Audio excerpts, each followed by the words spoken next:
نو دا یو بل نعمت اتم چې موږ اته نعمت تر د شپېتم آیات پورې الله پاک په دې باندې ورې ثابت چې دا انعامونه ما په داسې باندې کړي دي نو باید ایمان راوړي.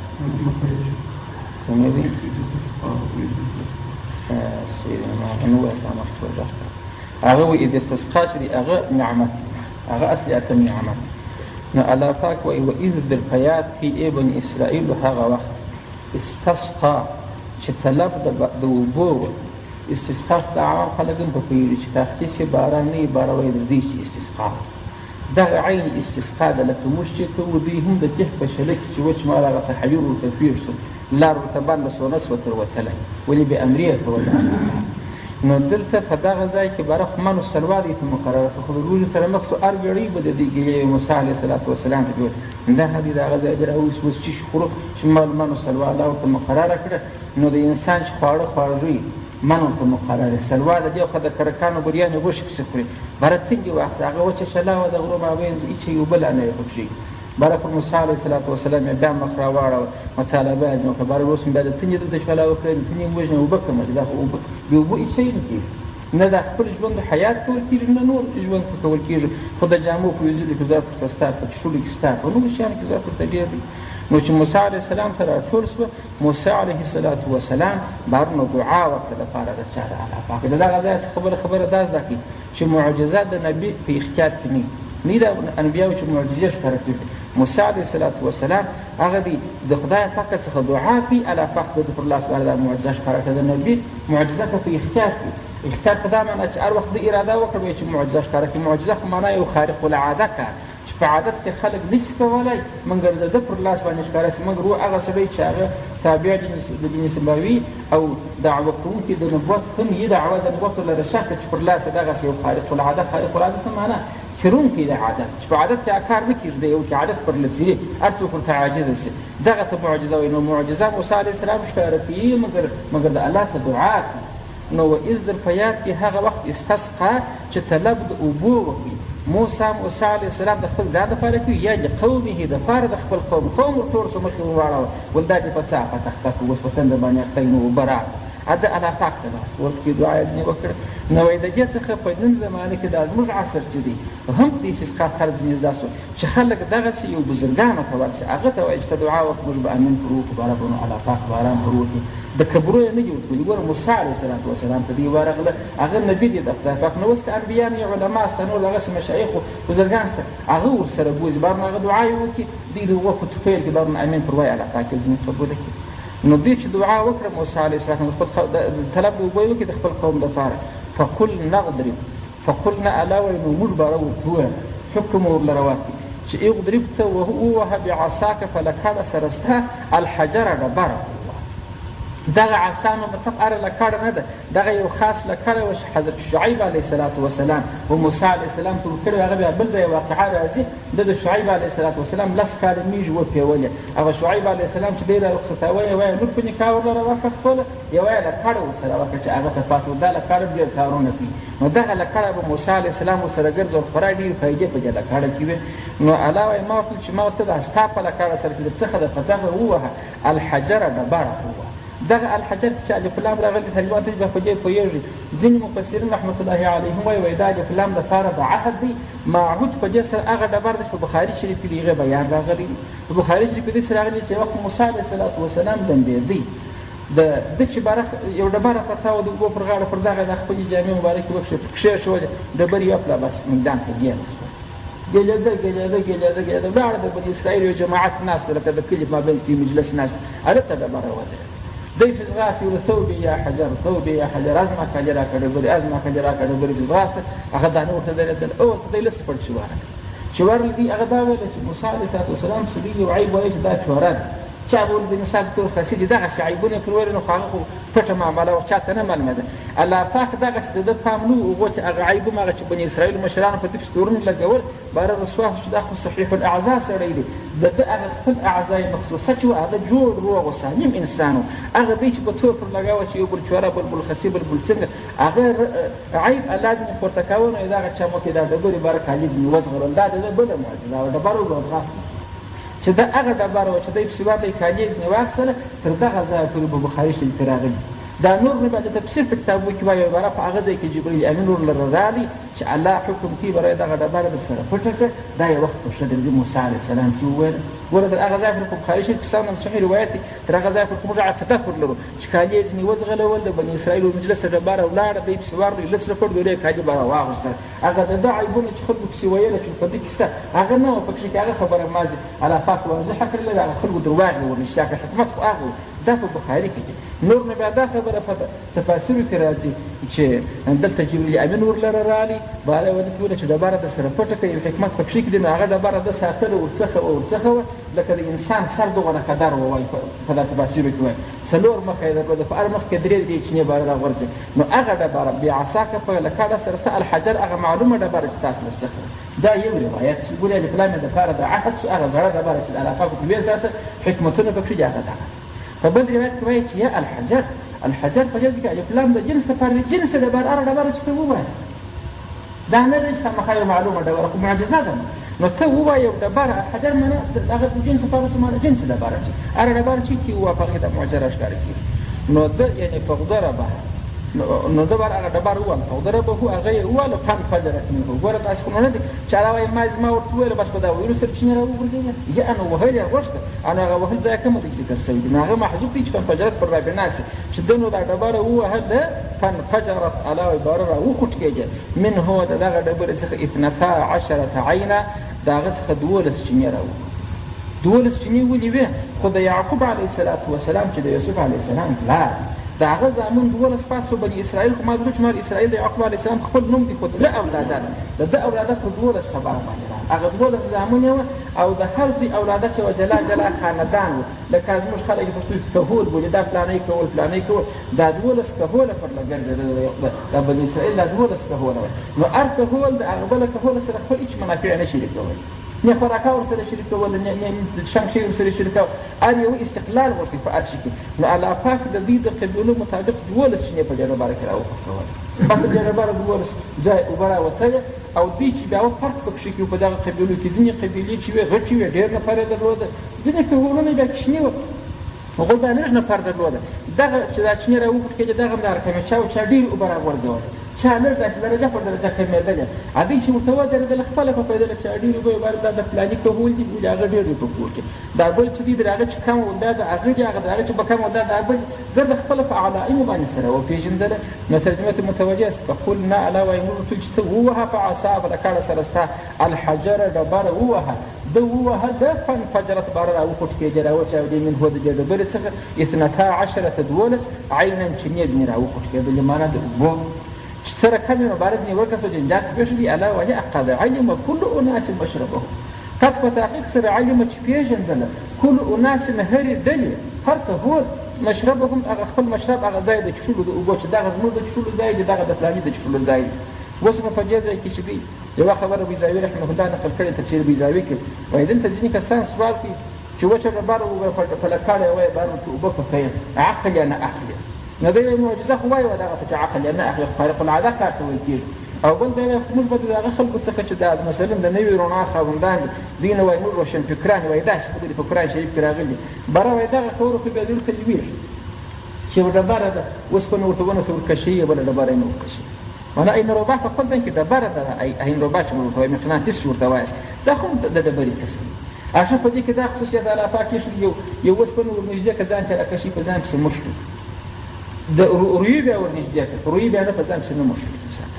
هغه چې بیا دغه سره بیا دغه علاقه نه ده بله ډبره دغه واخلو چې مقناطیس نه وي اوسپنې ته ونیسي هېڅ علاقه نه ورسره ښه نو په دغه یوه ډبره کې ولې دغه قوه شته چې اوسپنه نه راکشي په بله ډبره کې دا قوه نشته نو د هغه رقم په دغه ډبره کې هم الله پاک دا قوه ایښي چې د مځکې د ټولو تر اطرافو اکنافو څخه اوبه راکش کړي دپاره د خلکو دا د اوبو مقناطیس بیا په دې کې چې اوبه یې ځان ته راکشي وایي نو دا خصوصیت به الله پاک پکښې کېږي نو په دې ځای کې معجزه واري د څو قسمو څخه راغلي یو معجزه دا ده چې د ډبرې څخه طبعا اوبه نه کېږي د موسی علیه السلام په خاطر اوبه ځینې راووتل بل دا دي په بل شی نه په لکړې او په لرګي وه بره اوبه دا بله معجزه شوه او بل دا دی چې بیا 12 دا بل معجزه والی چې هغه 12 دانې چینې ځینې راخوټکېږي لکه دا 12 قبیلې چې دي دا ګرده مطابقتو ته د هر کار یې معجزه ده که زما په خبر داسې پوهېږي بله معجزه وایي دا پکښې یوه تفاسیر بیانوي چې دا په اوبو کې د اندازه د ضرورت دا همیشه نه باید چې دوی به ورله راغی بیا لپاره به هغه ځای کې هغه اوبه راشروع شول لکه باوري کې به ټنې پر ووایي چې ضرورت به نه و بالا بیا ضرورت اوبه نه کولې همیشه دپاره چې دا بله معجزه چې ورته وبلېدې لکه د ځینو عصري ځایونو کې چې لاس ورته ونیوي بیا راراپرېږي چې لاس ورته ونیوي چې هغسې اوبه نه تویوي نو دا بل حکمت الله پاک په دې کې ایښی و زما خبرې ته متوجه شه چې دا 12 سرچینې د همیش دپاره نه بهېږي چې هره قبیله به خپل ځای ته راله خپل مشرق ته هغه به اوبو ته راشروع شو دوی به خپل یا هر څه حیوانان به په اوبو یا به ځان په اوباوه یا به د کالو دپاره د وینځلو دپاره وړلې بلا به نو بیا بېرته بندې شولې خپله بلا نه بهېدلې دا بله معجزه مال په ډبره کې اوبه بیا د دې د قبیلو مطابق هغونه که درک عادات او بیا کله کړه سره وهل بارونه راخوټ کېږي مخکې نه راخوټ کېږي او دا چې د ضرورت په اندازه باندې رابهېږي چې ضرورت یې در پسې بارې بیا نه بهېږي دا ګرد د موسی علیه السلام معجزې وې او په دعا سره الله زده یې غوښتنه وکړه چې خپل پر سره یې ښه دعا کوه کوی چې به یې لپاره ځای پر سره کړې وای نو معجزه هم په اختیار کې د نبي نه کرامت په اختیار کې د ولي نه د اولیا دا رقم نه دي چې هر وخت چې دوی وغوښته دوی به کرامت خپل په ښکار کې بس ما سر پټ کړي بالا دغه ولي دې ناست یا خپله سترګې پټ کړي یو ځای الله پاک په مکشف کې بله ورځ 15 سپاره سترګې پټ کړي نه ورته معلومېږي یوه ورځ د مثال په طور دی په خپل لاس باندې یو جوار به وي د سره روان کړي کرامت هم خالق العاده وي عین لکه معجزه منځ د کرامت او د معجزې فرق دا دی معجزه د هغه چا پر لاس ښکاره کېږي چې دعوه د نبوت یې کړي او کرامت هغه چا پر لاس ښکاره کېږي چې دعوه د نبوت یې نه وي کړې د هغسې ښه سړی متبع د نبي علیه صلات وسلام نه د دین سماوي د هغه پر لاس هم دغسې خالق العاده کارونه ښکاره کېږي لکه معجزې مګر خو د دعوه د نبوت ماضي نه ده کړې دا فرق دی هغه کرامت هم په اختیار کې د ولي نه دي معجزه هم په اختیار کې د نبي نه ده تر دغه ځایه تاسو په خبره باندې پوه شواست چې الله پاک ویل چې نو هر خلکو د اناس معنا هرې سبت و هر کورنۍ و خاندان پېژني مشربهم ځای د ټولو د اوبو خپل نو الله وایي موږ ورته وویل باران دلته به نو بیا ورسره دې چې یعنې قلنا موږ ورته وویل چې کلو تاسې نو اوس خوراک کوئ واشربو څښنګ کوئ اشرب کلو خوراک کوئ د چیش خوراک کوئ دا خو هغه منو سلوا خو مال د کهف په شلی کې خو منو سلوا دي تیږي کړي او به ورنه ما الله پاک اوس من ورته چې ما ورته تاسې خورئ دغه منو سلوا چې وهي چې څونه قدر خوراک سي ونه خورئ مخکې پخوا دغه قدم تورې تېر سوي بل په پراخ پیمانه یې خورئ ځان په مړوئ واشربو څښنګ کوئ د دغه چنو څخه چې هغه چینې دا کوي من رزق الله دا د چا څخه د طرف د رزق څخه د الله پاک د الله پاک د طرف څخه رزق مکرم شوی بس دغه خوراک او دغه څښاک دا دواړه څه د پاره څه خوري ولا تعثوا في الارض مفسدين ولا تعثوا تسي تجاوز تر حد مکوي په فساد في الارض په دې کې د عاصي څخه دی عاصي چې دی هغه فساد سخت فساد وي نو ولا تعصوا في سخت فساد وكل في الارض فمزل کې مفسدين په داس حال چې فساد کوونکي نو مفسدين او حال مؤکده دي طالبان څه په یوه معنا وجه خدای فساد معنا د تعصب سره هم معلومیږي ولا تعصوا تجاوز در حد مکوي په الارض فمزل کې مفسدين په داس حال چې فساد کوونکي په دې ځکه کې الله پاک دا په پای کې منع او توکل واسمع ما دای اتم نعمته بني اسرائيل تعالی پاک فیا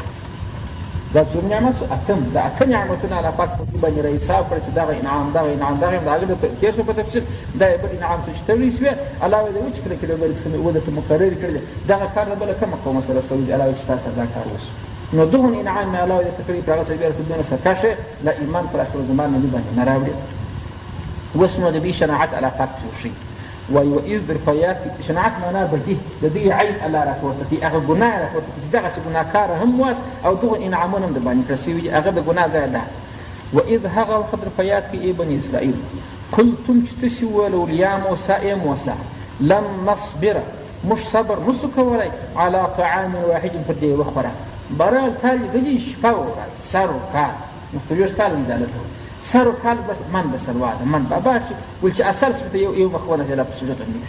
دا موږ بس خوري چې بس من براوري موږ به خو او سلواده د کرکان غوښ دی دا مشغول مشته وجه فکر ده پیاس فکر دی مولی فکر ده ترکیزه کو بدرم خدا سم جات په انسان ضرورت لري دا راشي دی وشته نو دا بل عیب دی ګوري چې ما عیب کوم ځای کې دا لن نصبره دا صبر سړی نه کوي په نعمت کې کفران کوي تر په نعمت کې دا په خپل ځان کې ګناه ده نعمت په لغته وي دغه هغه ځای دی نعمت په لغته وهلی دي ما دغه مطالبه د دې چې نور شیان غواړي دا ګناه ده د ګناوالي لپاره دلیل چې اول دی دغه چې لن نصبره دی د خدای په نعمتو صبر نه کوي وإذ هغه وخت په یاد کې قلتم چې تسوور ابن اسرائیل تسول یا موسی نبی علیه السلام ته د دوی نبی چې موسی دی هغه ته ونه چې ای موسی لن نصبر موږ هیڅ کله صبر نشو کولی على طعام واحد پر دې یوه خوراک باندې چې تاسو به تاسو ګل مسلمان سره مقرره کړي فدعو لنا نو څه چل وکړي چې موږ صبر نشو کولی فدعو ته وغواړه لنا زموږ دپاره ربک د ربه څخه ستا ورته ستا رب ته ووایه یخرج چې راوباسي لنا زموږ دپاره مما د هغو شیانو څخه تنبتو چې راشنه کوي الارض مځکه و دا مځکه خو رقم رقم شیان شنه کوي خو ورسېده خپله خدای چې وغواړه چې راته راشي چې هغه نو څه شي چې ځمکه راشنه کوي من بقلها د سبزیجات څخه د دې مځکې په سبزیجات کې نو باران ما دغه د جامبو چې ورسه چې خلک یې سرخان ته راوړي که جامبو ده که د مثال په طور ترتیزک دی نو بادرنګ دا شان بادرنګ پاتې په صراحت پکښې راغلي بقل سبزیجات ته کېږي بقل نه د سبزیجاتو دکان ته بقالي ویل کېږي بقالي معنا سبزیجات پکښې خرڅېږي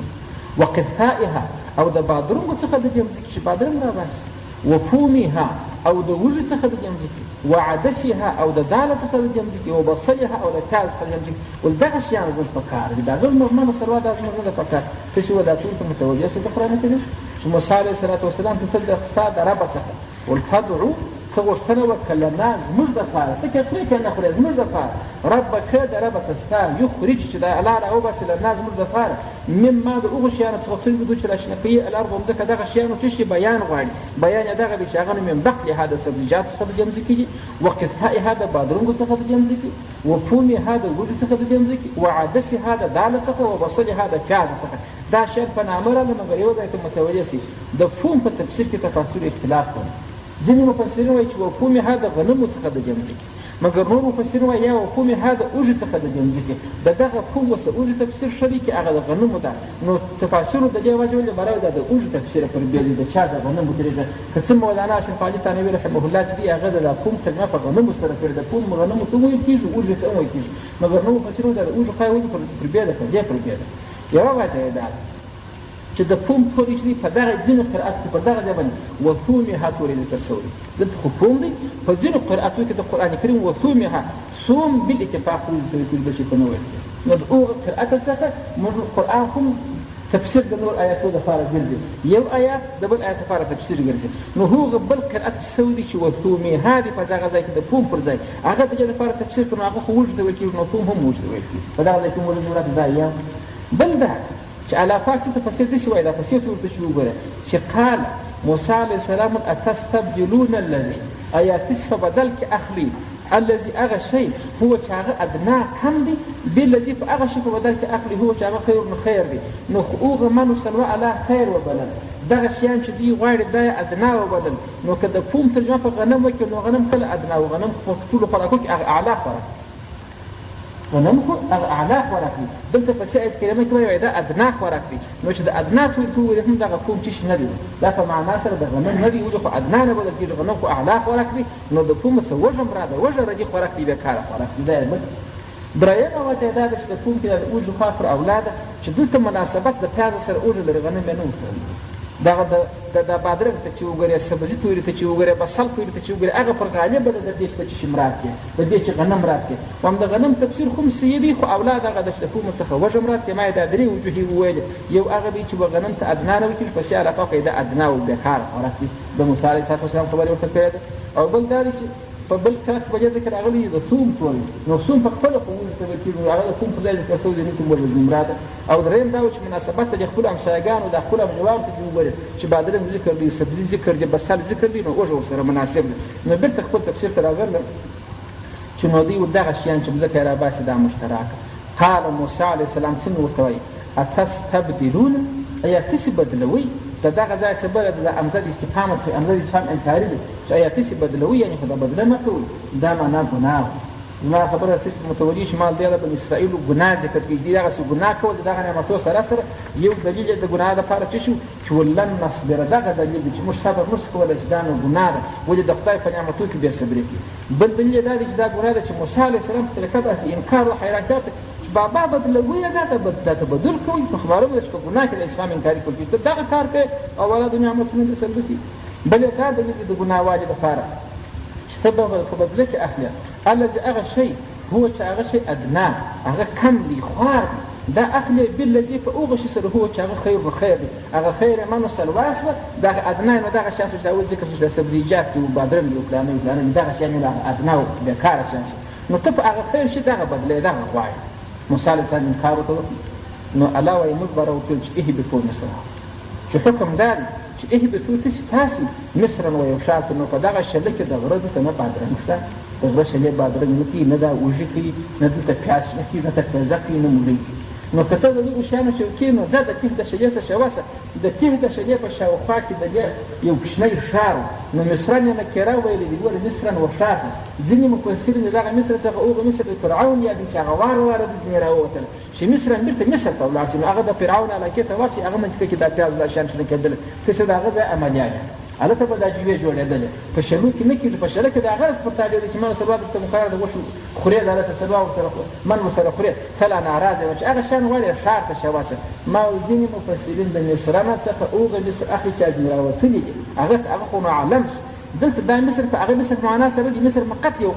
یو ښار دی. نو د دا کیف په شاوخوا کې کوچنی ښارګۍ یو ښارګي ته شواسي ورسي، دا په شاورو کې دا سبزیجات دا شی میلاویږي، دا په غرو کې نشته. د غرو خلک مولي ناموخته دي. فإن لكم ما سألتم، فإن بشک لكم سیس دپاره بارون او ما هغه شیان دي سألتم چې تاسې سوال کړی د بارون هلته که وجو کړی په دغه ښار کې چې ورشي، بره که دې ګردنې خوړلې که دې کټیزه خوړه د ورې شته، مګر په غره کې نشته چې دا شیان خوري. فإن بشک لكم سیس دپاره ما هغه شیان دي سألتم چې د هغو سوال غوښتنه کړې ده چې هغه شی ته ورشي، چې هغه ښار ته ورشي باره به نو پیدا کړي. نو په آیات کې دا ورسره کړي چې بارون دوی ولاړ. بس زموږ خپله ورته ورته تجزک په کار دي، څو بالا چې د دیمان ورسلوا کېږي. نو ولاړه و هغه کلي و هغه ښار ته ورشوسوه، ښار ته تجزک و دا شیان پیدا کېده ترک کېده. اشوار العلاوه وغضربت علیهم الذله، وغضربت نو ووهل کړه علیهم پر دوی باندې الذلة ذلت خواري والمسکنة مسکنة مسکینې پر دوی باندې ووهل شوه. وغضربت هو عليهم، غضرب دغه ته ویل کېږي معنی چې پیسې پسې وموښلې. غضرب اصل دغه دي پخوانۍ پیسې چې وې د سرو زرو یا د سپینو زرو، دا به اهنګرانو جوړولې، دغسې ماشینان نه وه لکه دا اوس. دا چې به جوړ کړي ساده غرام به وو، بیا نو د پولادو یو بل شی څخه په هغې کې به دا نقش وو، هغه باچا چې جوړ کړی هغه به یې پر کښېښوه، بله یې په چکش ټینګ پر ووه، بله به دا نقش په هغه کې چاپ شو. دغه ته غضرب ویل کېدل. نو هغه نقش بیا کله ځینې ایسته کېږي، لکه زموږ سره چې کومه روپۍ ده چې اوس کومه نقاشي ده کله ځینې ایسته کېږي. نو دا هم پر دوی باندې دغه شیان دغسې وله لکه نقش. وغضربت نقش علیهم پر دوی په بدله کې د دغه چې دوی دا کفران د نعمت وو چې د الله هغه مقرر نعمت یې نه خوښاوه، مولۍ ته ځغاستله، وږو پیازو ته ځغاستله، علاوه یې مقرر شو پر دوی الذلة والطاغیة والمسکنة مسکنة پر دوی باندې ووهل شو. وایي تر قیامته پورې پر یهودو نصارو باندې ذلت و مسکنت مخ. اوس چې سوال وارد شو، سوال دا دی چې په اوس زمانه کې چې دی خو هغه د یهود مالداري لري. وایي د دې دا مطلب دی چې حکمراني د دوی څه واخیست شوه، حکومت ته نسبي دا کولی تر یو بالقیامه پورې. که څنګه اوس دغه بني اسرائیل خو یهود دي چې پیدا کړی دی، امریکا یې شاته دغسې متکابر شي. اوس امریکا یې ژوندي شي، د مسلمانان به دوی ژوندي وخوري. هېڅ یې دی مخته کړی دی دلې او شاته هغه ناست دي، هغه نصرانیان هغه ورته ناست دي. یهودو باندې الافاق ذلت مسکنت وهلی دي. نو دا معنا چې بادشاهي مستقله چې په خپله د دوی حکمران شي او چا باندې تکیه نه هغه الافاق په دوی باندې مسلطه کړې ده چې دغه ذلت د قیامته پورې دوی به د حکومت خاوند شي. او څوک دا وایي چې یا د ذلت مسکنت دا نه منه چې باچهي د دوی څخه سلب شوې ده، مالداري د دوی څخه سلب شوې ده، مګر بنابر عموم. بنابر عموم څه معنا؟ یو خان په هر چا کې پیدا کېدلی شي، عمومي به په یهودو په دغه یهودیانو کې په دې کې به ذلت مسکنات وهل شوي دي، مال نشي پیدا کولی. د هغه وجه څه شي ده؟ وایي خو په دې کې نظام چې دی سرمایهداري نظام، د سرمایهداري نظام چې دی د هغه ګرد عمر اثار و ثمره هغه ده چې عام خلک وي مسکینان د ګوتو په شمار دا ملک پر یو څو خانانو ولاړ، ملک پر یو څو خانانو ولاړ، نور نو ګرده خلک لکه د دوی مریان بس په چوپړ کې اخته دي په ټوله ژوند ته ولا کجنو بلبسه ونه خو ګرد عمر د دوی رسود ده د دوی پورو لاندې ته خپل شی نشې کولی. دا ملک نظام دا سرمایه دی کنټرولوي، شیان یې راخیستې به تا کې په هر څه د کوته به ځینې رانیسي، یو څو تاجر بس الله سره ورکړي شات قبضه کړي. دا سرمایهداري نظام په اسلام کې نشته. ګوره یو کمونیستي نظام دی، په کمونیستي نظام کې بیا دا دی چې دا سرمایهداري چا ته نه جمع کېږي، هېڅوک شی نه لري، ټوله د مملکت دی. په هغه کې بیا فقر بیخي ډېر، په هغه کې بیا دغه عریاني او فحاشي ډېره په کې راځي. سرمایهداري نظام چې بیا دی هغه دا دی چې یو څو لپاره خانان د ملک ټوله سرمایه په لاس کې ونیسي، دا نور مسکینان چې هغه لکه مریان دغسې استعماري. اسلام چې دی هغه ملکیت شخصي ته ازادي ورکړې ده، مګر و د هغه دپاره یې بیا لارې ټاکلي چې سرمایهدار نه شي جوړېدلی. یو سل ته پیسې ګټلی شي ستا هېڅوک یې نه درڅه اخلي، مګر څلوېښتمه روپۍ په زکات ورکړه، کفاره در باندې اوړي، مرۍ بازار روژه باندې سي او سرسایه به ورکړې، باره دی نشي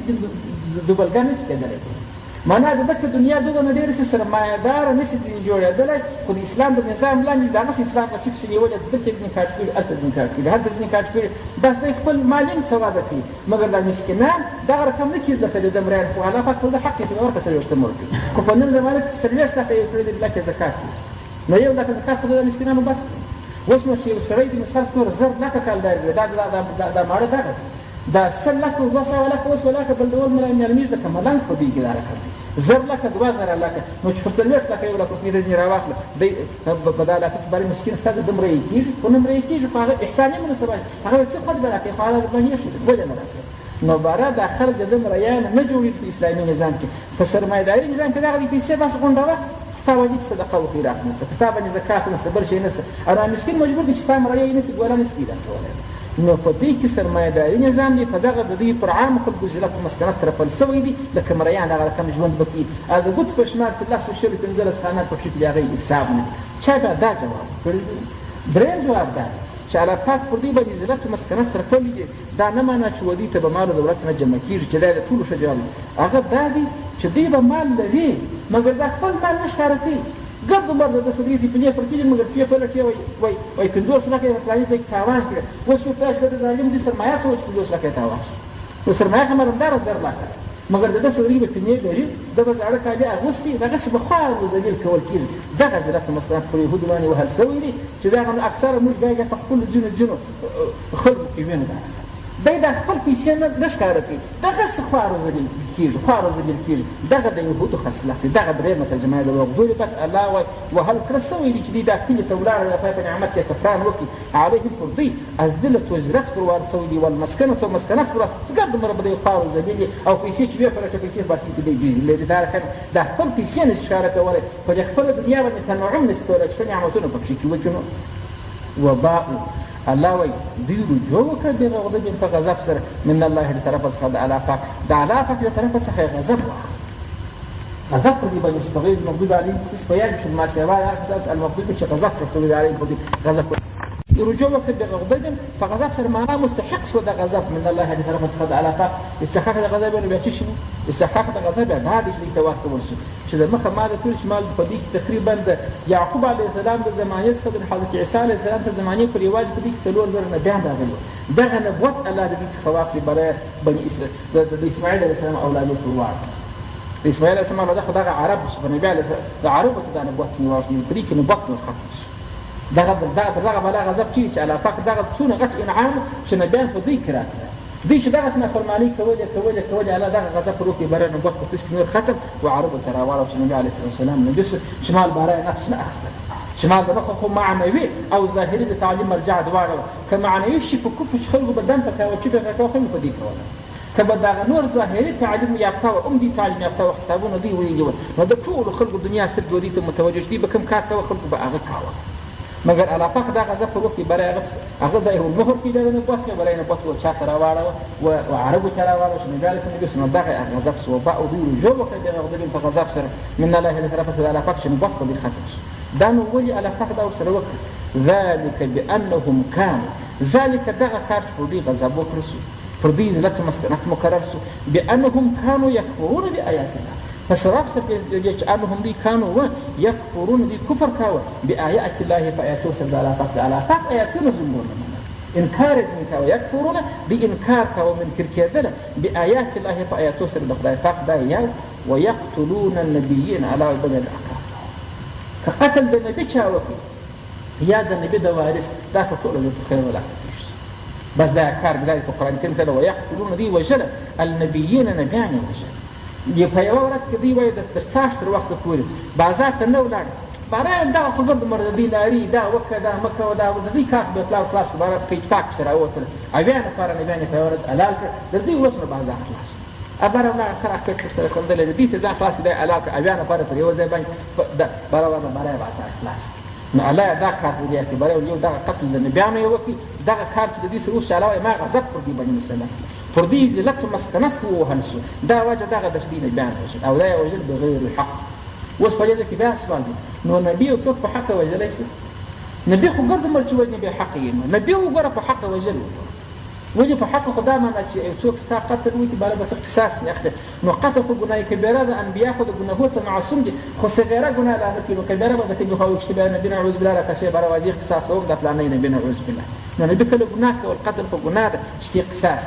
نبی به نعوذ بالله کله زنا کړي چې وازی رجم کوم نو نبی خو معصوم دي خو ګناه نه کوي صغیره لا نه کوي نو ته به د حق څنګه برابر نو چې د نبی قتل ګرځي مر به حق نو بغیر حق څه بغیر حق وجه وای د دې مطلب داسې بغیر الحق ده چې د دې په عقل کې لا نه حق و دا يهودو نصارا چې دی وجله دا بغیر حق هغه د دې عقیده مطابق چې د دې په خپل فتره کې چې نبی څه کړی چې وجنه دوی چې څه نه دي کړی زما ځین قضا ده د نبی څه دي کړی د مرګ ماته راواس مرګ راته ناروا دي مګر ځان دې وساکو مرګ لري ته ګټ په دغه وجنه دا د بغیر حق په قید وسوس دا بغیر حق دغه د فار دي چې دا نه بیان چې وخت ګای ګای سره په حق وجنه مګر خو دې په حق وجنه دا مطلب څه هغه کوم نه نبی وګوره په حق وجنه دا بغیر حق دا معنی چې د په عقل کې لا دا شي دا خبره نه حق و په نفس الامر په واقع خو نه حق چې لا حق واغه چې ارڅوک نه دی وجنه حق به مګر دته چې نه حق و دلا نه حق به چې دغه ګناکار څه نه دا ولي وجنه بل نه کوي خلاص نو علاوه ذلك دا کار چې د دې سره وسو بما عصوا فسبب سره هغه چې دې سره شکول وكانوا او دی و يعتدون تجاوز الحد او فاشك تجاوز الحد یو مثال ما د مخ په آیت کریمه کې تیر شو چې مخکې ما ته ویلو چې بارما موسی علیه السلام ته ولدا خو نو تواجه تورات ما تخبیر راکړي چې خدای خپل ویلي وي موږ دا خبر اورېدلې وي چې دا ما ور کړی نو مو در سره منل ادا بارا بوت اویا نه پاره بره په کوی ته بوت دا علاقه خبره واره چې الله دا ما ور کړی د ازمانه دی برای یا نو خدای پاک ویل خپل ځان نه راځي چې سم دم داس پښکارا مو دې ویل چې مشکل سره ګور هغه چې علاقه بره هغه په لګور راوسه په دې چې په دې کې داس تسكشكوي ولا تجاوز الحد وكانوا يعتدون تجاوز الحد كم حدود الا وتتاكد ودي بقى حدود كيف هذا دايره كده تاخذ ترى تجاوز لو كيردل ترجع زي في القران الكريم ترجمه واستفاسير وي دي ايات كلمه خي استنباط هذا استنباط تابع معناه استخراج المسألة التوجيه لو ضربت عليهم وزيرة والمسكنة دا څه وخت پر دی باندې دا غزلات مسکنات ورس پر دی باندې مقرر شو دا هغه وخت چې الله پاک په اهبتو مصر و یو شهر د شهرو شواسي نو چې وجو تر تزه غواړي دا په شهرو کې په قغري کې نشته فإن لكم ما سألتم دا چې دوره ولارسي برابر وجو غندنی ولا شان دوره فلا سرځي دی چې ورل زلات مسکنات پروان شو و دا معلومه چې کار چا زمینداری شروع کړ د زمینداری سره زلات تړل د زمینداری سره زلات تړل په دې کې یو حدیث د حضرت ابو امامه باهلی رضی الله عنه روایت کی چې په بخاری کې دا روایت راغلی چې د راتلی یو ځای دا رخت وجوغ دا وی چې پکې دا کشرای خنو نه پیژني د سارا خلک یې سپېدلې پیژني چې دې رخت چې څنګه کې یې پکې چې دا شام پراته دی چې راکېږي برای ما د نبی علی السلام څاورې دي چې دا شام کده ارچا کور نه وته هغه کور کې لازمه دا ول ما د نبی علی السلام څاورې هغه حدیث څنګه رقم وای دا آیت کریمه هم دا رقم وسنو په ظاهر باندې چې دی چې په دې کور کې به نزلات ولي چې الته ما خپل د پاس دا خبره ما شرک ما دار د نزلات ولي دول زمان په پاسه دا ورچ په خپل وطن کې به ودی مثال په تو چا به نو کې زمين او جایداد مو پیریرو دی به نو پیریدل مانو دا خلک په شسته ورته کته د جایداد دی دلته به حدیث ولا چې دا شان ته چا کور درته په هغه کې بزلت ورسته مثال په خلاصو چې کوم وخت کو پر راشواس مسكين دوه فرصه په आवाज بس مال کوچي چې هغه خپل کړی شام په وته ولا ولا كذا راح الجواد لا يبغى على كذا شارك كفرمو بدوري وارد دبر فوق قال كذا خما جل كرم داي ورته تړلې وخپل تیش راخت جوګه پر وجاوه کافر چې اته فکر په چلاوه د ونه ولې خو جایداد مشکله شو دغه اویا جیبه شو خانه باغ د دې کې راځي ارزه چې کافر پروژه دی ورته ناس دی وکی ورسره وسم چې اکثره کسان چې د کفر وزلت چې دی سر چې یا به د سیو باغ کړی یا به باغ کافر اته چې باغ خو ما باغ د خپل اصول باندې ولای یا د مسافر د دې شنخانی باغ کړی دی د ګور باغ کړی دی برای کافر اته چې وای د سره منن کوچای کړو ته چې اته چې وای هغه ځکه باغ څه کوم پلان لا وشي کوه نو په هغه باندې زلت نشته پر جبل زلت مقرر دی هغه د فزیک پر لخوړه کېږي اسلام ته اوا کېږي مګر کافر باغ وکړه په در باغ باندې نشته راغله بار دغه زلت څنګه مونږ د حدیث مطلب ده او د دې تایید یو بل حدیث هم کېږي ابو داود چې کوم دا حدیث راځي د تفسیر عمر راوړي په هغه آیت کریمه په تفسیر کې راوړي په قران کریم کې راځي ولا تلقوا بايديكم الى التهلكه ولا تلقوا تسغر زوال مكوي بايديكم بخپل لا سوسر الى التهلكه وذات الاهلاكات ځان ما اچي دا آیت کریمه د دې آیت کریمه په تفسیر کې دا څه واقعا تفسیر راوړي په حدیث کې راځي ابو داود چې د قسطنطنیه جنگ دلته د اصحاب راغلي د نبی عليه الصلاه والسلام حضرت ابو ایوب انصاری رضی الله تعالی عنه په دا جنگ کې د وې د اخوا څخه د رومیانو غټ پوځ راغی فلکو پوځ چې مسلمانان دغه سره د جنګ مقابله چې وبېخي کې بیا نه وو. دلته وایي موږ سره ناست چې دا فوج راغی دې سره مقابله کوو، یو نفر دی په دې موږ کې پر آس سپور شو ولاړې په تراټه په ننوت یو ځای دوی جنګ سره نو چې ولاړې د هغې خوا څخه هغه فلکو فوج د هغې خود شهید کړي. دلته برات په خلکو سره سهار سره راغی شو ولا تلقوا بأيديكم إلى التهلكة. دا آیات سره وایي چې د دې سړي مرګ خراب شو لکه دا اوس زموږ یو څوک استشهاد وکړي برای مرګ خراب شو دا نو خپله یې ځان مړ خپله یې ځان مړ کړي دا شی وایي. هغه هم دا خبره سره شروع کړه برای خدای پاک یو خپل ځان په هلاکت مه غورځوئ یو په هلاکت ځان واچوه په خپله کور ننوتئ ورغی. حضرت ابو ایوب چې د دې خبرې سره واورېد سره غوږونه یې سره نږدې کړل چې د دې سړي مرګ خراب شو. حضرت ابو ایوب انصاري ولاړ شو برای ویل چپ خلکو زما خبره واوره. برای د دې آیت په تفسیر باید د دې آیت په تفسیر خو زه د نبي علیه السلام صحابي یم او زه انصاري یم د مدینې شریف یم په دې به زه ښه پوهېږم که به تاسې ودا په موږ کې سره نازل شوی دي زموږ په انصارو په باره کې نازل شو نو ترجمه یې ماته ښه رامعلومېږي ناکې ناکې مه تطبیقي بې ځایه ځایونه د آیت کریمه. برای دا هغه وخت نازل شو موږ انصار د مدینې شریفې خلک د رسول علیه الصلاة وسلام سره ملګري وو کومک مو ورسره کاوه چې فتوحات ډېر شوه ډېرې علاقې فتحه شولې د نبي علیه السلام لښکر دونه غټ شو باره موږ انصار پټ پر ځای سره کښېناستو. باره موږ وویل چې د نبي علیه السلام په فرمایي کې خو موږ دا اووه اته کاله جنګېږو چې دا وجنګېدلو اوس نو باغونه در سره خو د باغ وجبکار ته نه وي ورخلاصي وو پوجي ته نه وي ورخلاصي د باغو څه مو ځنګلونه جوړ شول. اوس خو د نبي علیه السلام ملګري ډېر شو مجاهدین ډېر شو راسئ موږ هېڅ به سلا سره په خپلو باغو به اخته شو دا نور به خپل جهاد ورسره کوي موږ خو خپل حق ادا کوي. ولې اته کاله ورسره ملګري شو اووه کاله ورسره ملګري شو باغونه مو راته کریات شو. اوس د غونه ضرورت نبي علیه السلام نه لري لکه پخوا چې ولې انډیوالان یې بیخي ډېر شو د هرې علاقې څخه راغله چې اوس مؤمنان عاجلي دي مجاهدین ډېر شو. ولموږ چې دا مشوره سره وکړه چې بس پر سبا او بل سبا کې به موږ دا کرا نن دا په کار اخته شوي سبا هغه خپل د باغ دروازه خلاصه کړې ورځي کار وکړي. د آیت کریمه نازل شو چې ولا تلقوا بأیدیکم إلی التهلکة. هلاکت دغه دی چې باغ ځان ته جوړ کړي.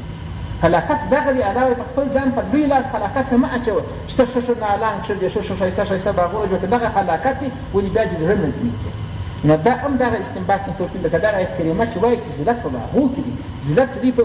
د مثال په ښه آبادو ځمکو په باغچو کې دي په دغه کې ذلت دی. دلته قرآن کریم چې وضربت علیهم الذلة بس کنه ولې پر ورسو خو دوی هغه ښار ته چې وسوله سبزیجات یې خوړل وږو ګندنې و مولی و پیاز یې خوړله په دغه کې ذلت پروت ده چې سړی کوي دا کار و کرونده کوي. هغه حدیث یو د ابو محمود باهلي حدیث و چې د رخت شیان چې د چا په کور کې پیغمبر هلته به ذلت ما د چې ما لا ذلت په دغه معنا دا نه معنی چې به وږي نه دغه ذلت پر مقرر باندې د قاتل او امر ته ثابت کړي. بل دا حدیث د ابو ایوب انصاري رضی الله عنه وایي دغسې قصه هم راځي. احمد شاه غازي خو مو کیسه اورېدل احمد شاه ابدالي چې ورته وایي چې پر ډیلي و پر دې علاقو به د جنګونه کول وایي دی چې په کندهار کې دلته د ده پایتخت دغه احمد شاه بابا ښار چې بولي د لیمه یو سړي باره د خپل نخود د ارغنداب د قص له خوا څخه سوي دي یا به د ګلونو باغو له خوا څخه سوي باره یو وخت داسې په تحفه کې یو څه شمرخانې انګورو ته راوړي چې صاحب موږ خو دغسې باغ کړي ورته کښېښود دا خپل خادم راغلو ته یو څه لږ راوړي خلک مباره انعام ورکوي باچا خو مباره درته یا اوبه ورموتي کړي چې ستا یې دونه ډېر اوبه یا یو ډاکټر وبخښي یا یو بل دغسې انعام ورکړي ستا دونه خواري شولې ده حالت خو داسې رقم راغلی هغه چې لږ ته راړې باره د پښو لاسونو وتلې باره لږ تکاس ډېر وخوره کوي داسې باره درد صاحب خو به سړي انعام ورکړي دا اوس څه چاپه وکړي باره دون دی چې د شونډخانۍ په باغو ما مختص نو بیا پردلیز ما سره جنګېږي وی ولاکه راسه زه به د دې پلار دې په پښو ځغلوم بیا به دوی جنګوم بیا به د لاس پرې سر به پرې ما به دې راخیستې کور ته به راوړم نو خپلې باغو به راخته شو نو خود ما عادت وکړي چې بل سبا دغسې انګور ونه کوي زما کار جنګونه دي ما ته باغونه ولې چې په باغو څوک مختص هغه بیا جنګ نشي کولی دا بل د آیت کریمه څخه ما دا بله واقعه ده چې پوهان و هوښیاران پاچاهان هم په دې باندې پوهېږي خلک ورته نعم ته نه ورلکوي زموږ د تصوف مسله دا د تصوف دا د طریقت د صوفیګرت ده وایي توسع فی المباحات وایي دغه مکروه توسع فی المباحات دا معنی چې انسان ښه نعمتونه ځان ته برابر کړي که څه مباح دي خو روا د خپل مال خوري مګر دا مکروه وایي ولې ده وایي سبا د سختۍ تاب دا سړی نه ده سختۍ نشي ګاللی او د مسلمانانو کار سختۍ دي پر دې غله شپه سبا هلته دا خو دا یو څو ورځې دا زموږ په زمانه کې دلته یو ارام راغلی نور چې مسلمانان ګرځي دغسې ارام راغلي د مسلمان ژوند په ډونو کې راغلي د مسلمان ژوند په ټکو په تمسایدي کې راغلي دي نو دی به توسل په مباحات په دغه کې قسم تا ته روا دي دا شیان ښه دي مګر دوی په دغه چلخانې کاږي باره دا نعمتونه ډېر وام نه خوري دا نه مله چې ګر سره دې څوک نه خوري وام ډېر دی وایي نه خوري چې ځان دغسې په عادتي عملي کې چې باره کې دې پر بند کړ ته د باره زهره چې باره زیرت ته ځان اماده کوي نو دا د آیت کریمه تفسیر شو دغه د بني اسرائیل غټ عیب دغه چې ما د الله پاک په نعمو کې ناشکري وکړه چې هغه الله ورکړي وي هغه نه غوښتي وژغو فازه غوښتي دا یې ګناه ده دې راپورته کړله نو معنا هېڅ ایمان ولې نه راوړي دغه عیب ور پیغور کې ودي هغه اته نعمتونه ور په یاد کړه چې دغه انعامونه در سره کړي دي نو دغسې پیغورو ته معنا نور دا مه عملیه کوي واخر دعوانا